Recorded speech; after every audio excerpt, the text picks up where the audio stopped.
नमस्कार दोस्तों स्पष्ट ने पेंशन का मैसेज देना चालू कर दिया है। आप अपनी स्क्रीन पे देख सकते हैं। हाँ दोस्तों, लेकिन उसमें आपको कुछ कंफ्यूजन होगी कि हमें तो मैसेज नहीं मिला है और हमारा डीआर का ईमेल भी नहीं आया है और पेंशन का भी मैसेज नहीं आया है। तो दोस्तों आज की वीडियो में तीनों पॉइंट कवर करूंगा और आपको क्लियर करूंगा कि अगर नहीं आया है तो क्या प्रॉब्लम हो सकती है और आप क्या कर सकते हैं। तो चलिए दोस्तों आज का वीडियो शुरू करते हैं। दोस्तों जैसा देख सकते हैं, पहला पॉइंट था जो अपना स्पर्श पेंशन का, तो ये दोस्तों आपको 29 नवंबर मैसेज आया हुआ है कि 29 को क्रेडिट हो जाएगी। और 29 लास्ट वर्किंग डे है दोस्तों, क्योंकि इसके बाद 30 को आपका सैटरडे है। अब दोस्तों एक्सपायर डेट की देखिए क्या होता है। जो पेंशन देती है वो दोस्तों जो स्पर्श है वो आपका NEFT के माध्यम से करता है। NEFT मतलब नेशनल इलेक्ट्रॉनिक फंड ट्रांसफर। इसमें दोस्तों कम से कम 4 से 5 आवर्स लगते हैं। तो मैं आपको बताने का मतलब ये है कि कुछ पेंशनर परेशान हो जाते हैं कि हमारी पेंशन का मैसेज नहीं आया, अकाउंट क्रेडिट नहीं हुआ। तो दोस्तों मोस्टली आप प्रैक्टिकल कीजिए कि अगर वर्किंग डे के अंदर सुबह 8 बजे अगर स्पर्श आपकी 8 AM पे पेंशन प्रोसेस में लगाएगा तो वो 12 PM तक आपके अकाउंट में क्रेडिट होगी। तो ये याद रखिए कि हाँ, किसी की पेंशन, अब अलग अलग बैंकों की अलग अलग पेंशन आने का टाइम होता है, तो ये जरूरी नहीं कि आपकी 12 बजे आ जाए जैसा मैं बोल रहा हूँ। देखिए किसी की 12 बजे भी आएगी, किसी की 5 PM तक आएगी, किसी की 9 PM तक आएगी और किसी की दोस्तों 30 नवंबर को भी ही आएगी क्रेडिट।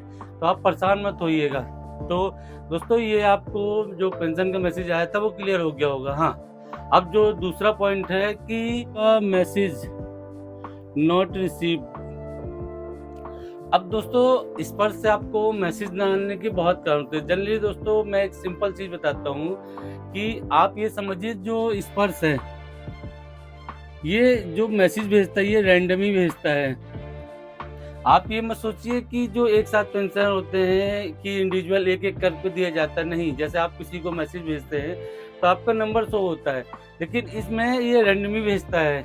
ये दोस्तों जैसे बल्क SMS में होते हैं कि 10,000 या 20,000 बल्क SMS खरीद के फिर इन पेंशनों को भेजा जाता है, तो कभी कभी उसमें मिसप्लेस हो जाती है। तो आप अगर मैसेज नहीं भी आया तो आप परेशान मत होइए, क्योंकि एक रैंडम मैसेज हो जाता है। हाँ, अगर आपकी तरफ से प्रॉब्लम ना हो कि जो नंबर आपने स्पर्श में दिया हो वो नंबर रिचार्ज ना हो या आपने सिम ना डाला हो, तो अगर आपकी गलती नहीं है तो ये रैंडम ही हो सकता है।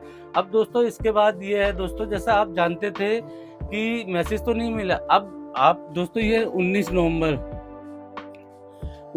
की डेट तो जानते थे कि दोस्तों आपको डीआर का जो लमसम पेमेंट था 3% जो मिला था डीआर, उसका आपका दोस्तों जुलाई से लेके अक्टूबर तक आपको स्पर्श ने एरियर क्रेडिट किया था। तो दोस्तों आपका 3 महीने का आ गया था। अब जो पेंशन नवंबर में आई है वो 53% डीए के अनुसार आई है।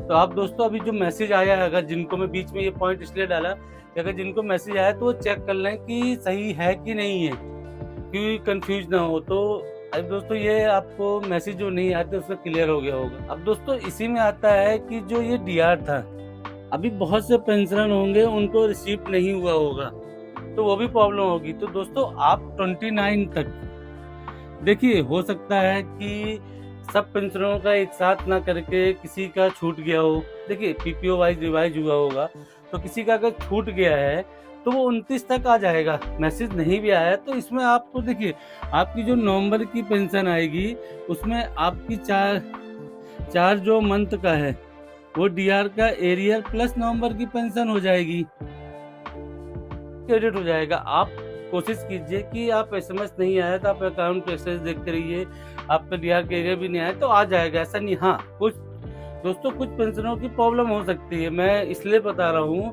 कि हो सकता है कि उनकी जो पेंशन लेकिन उनका डीआर का एरियर ना आए। तो बहुत से पेंशन होंगे, कुछ होंगे। तो आई होप दोस्तों आप पेशेंस रखिए, परेशान मत होइए कि आपको क्लियर हो गया होगा। हाँ, आपको पेंशन रिलेटेड कोई समस्या है या कुछ परेशानी है तो आप वीडियो के नीचे कमेंट्स कीजिए, मैं रिप्लाई देने की कोशिश करूंगा। मिलते हैं एक नए वीडियो। नमस्कार दोस्तों।